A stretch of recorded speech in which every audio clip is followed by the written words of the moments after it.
Bismillahirrahmanirrahim. Assalamualaikum warahmatullahi wabarakatuh.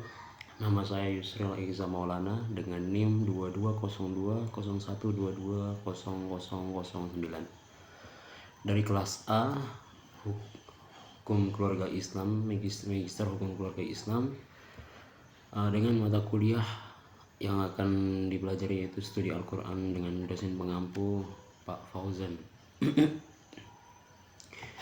Baik, di sini saya akan menjelaskan tentang artikel buku yang telah saya kerjakan atau jurnal artikel buku yang telah saya kerjakan untuk memenuhi tugas mata kuliah studi ilmu Al-Quran dalam kali ini.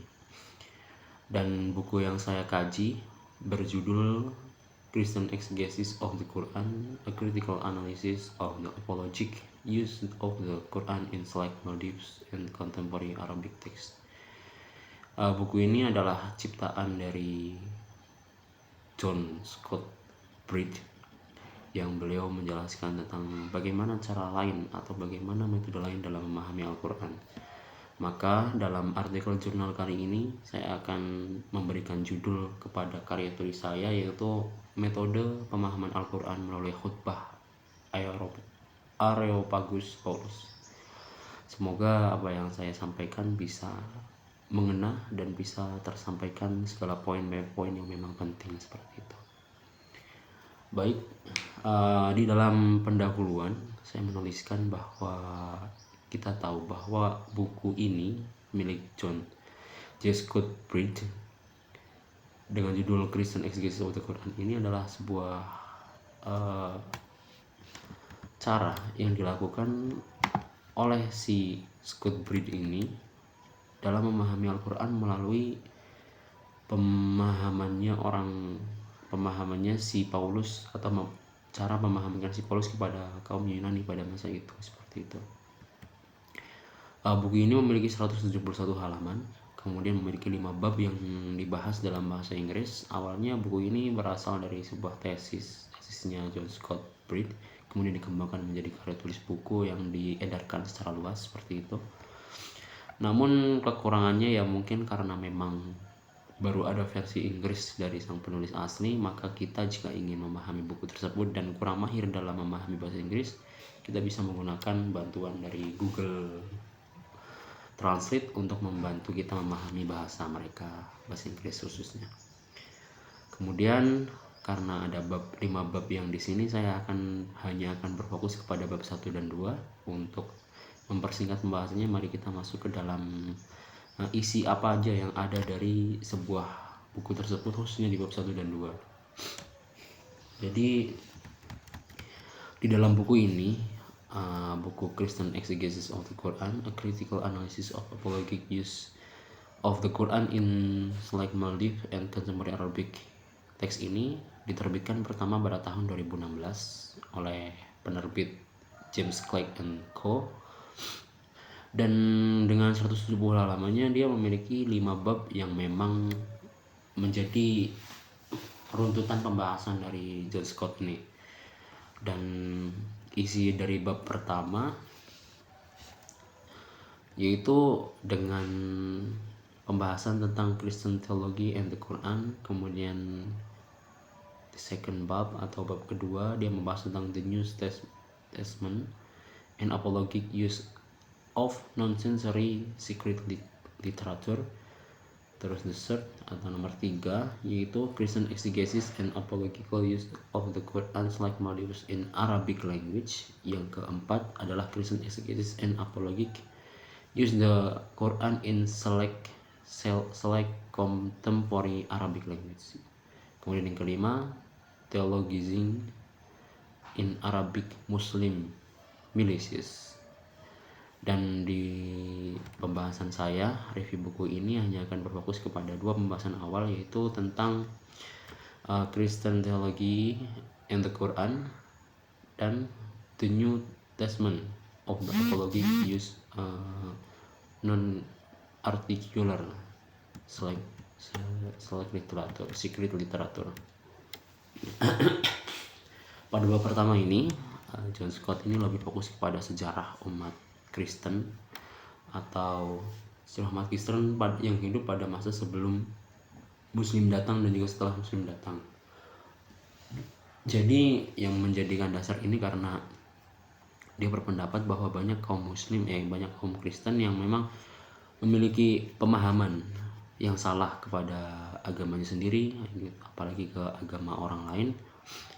Dan harusnya memang orang-orang yang tersebut bukan menghindari pembahasan tentang bagaimana sejarah dulu kehidupan di Arab Kristen masa sebelum Islam dan setelah Islam seperti itu, tidak menghindari, tapi kita harus masuk ke dalamnya, memahami dengan jelas bagaimana ada apa yang ada di sejarahnya, kemudian kita baru bisa memahami dengan baik atau mengkonfirmasi, kemudian menentang gitu bahkan, dan akhirnya bisa menyampaikan kritik terhadapnya gitu. Kita harus tahu dan paham, tidak menghindari secara brutal gitu, secara masif itu tidak, tapi harus mendekati agar apa yang disampaikan atau apa yang ada di balik semuanya bisa dipahami seperti itu. Dan dalam bukunya dia juga menyampaikan bahwa yang menjadi dasar karena adanya si Areopagus Paulus ini, yang dulu pada saat kedatangannya dia di Injil atau dijelaskan pada kisah para Rasul 17, yang biasanya ini dipakai oleh pengkritik Al-Quran sebenarnya dalam hal ini gitu. Namun penulis ini memiliki pandangan lain, cara lain bagaimana si Scott Brick ini menyerap secara total tentang perkataan Paulus ini yang ada dulu di literatur Yunani, bahwa si Paulus ini menggunakan cara ini untuk memahamkan Yunani bahwa paham yang dibawa oleh Paulus itu pada masa itu Kristen adalah hal yang bukan salah gitu. Bukan hal yang salah gitu. Akhirnya pada masa itu si Paulus ini menyamakan persepsi bahwa hal yang ia temui dalam perjalanannya ini sama halnya dengan hal yang para Yunani lakukan gitu. Jadi dia menganalogikan kedua hal tersebut seperti itu. Jadi ada beberapa hal yang memang harusnya untuk memuji dewa Zeus, dia digunakan untuk menganalisis gitu agama lain gitu. Dan di sini si penulis Scott ini menggunakannya untuk memahami Al-Quran gitu. Nah itu yang untuk bab pertama. Bab kedua itu berisi tentang yang tadi saya jelaskan di atas, tentang adanya khutbah Paulus tentang kristenisasi atau tentang dia membawa ajaran ke Yunani seperti itu. Jadi untuk hal-hal seperti ini, menurut saya dalam analisis yang akan saya sampaikan, dalam bab 1 ini memang menjadi dasar dari pembahasan beliau dalam menjelaskan karya buku 5 bab ini gitu.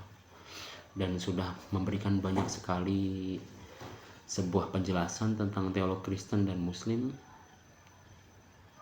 dan kita sebagai pembaca itu memang harus memahami keduanya ya, khususnya bagi pemeluk agama masing-masing lah, untuk memahami makna yang ada sebenarnya dalam agama masing-masing seperti itu. Jadi memang buku ini bisa menjadikan rujukan kita untuk memperkuat iman dan juga memperkuat argumen kita bahwa memang hal ini benar, hal ini yang salah gitu, itu harus dipahami gitu. Kemudian di bab 2 yang kita mengutip tentang kisah para rasul, yaitu dari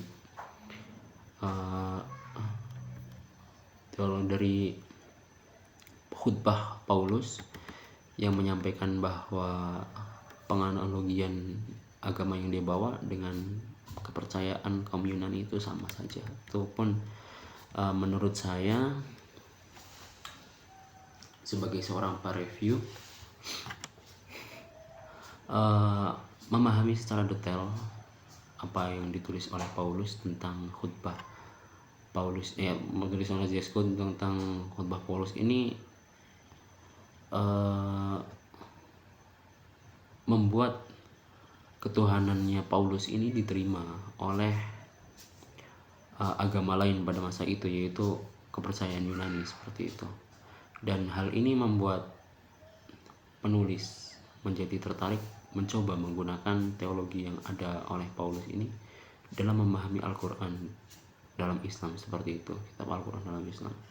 Dan untuk caranya bagaimana akan ada di bab selanjutnya yang akan nantinya dijelaskan oleh teman saya dari kelompok lainnya itu. Tapi untuk saya sendiri, saya hanya menjelaskan bab 1 dan 2. Terima kasih banyak.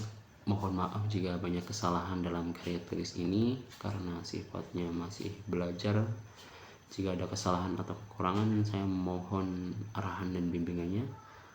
Terima kasih. Wassalamualaikum warahmatullahi wabarakatuh.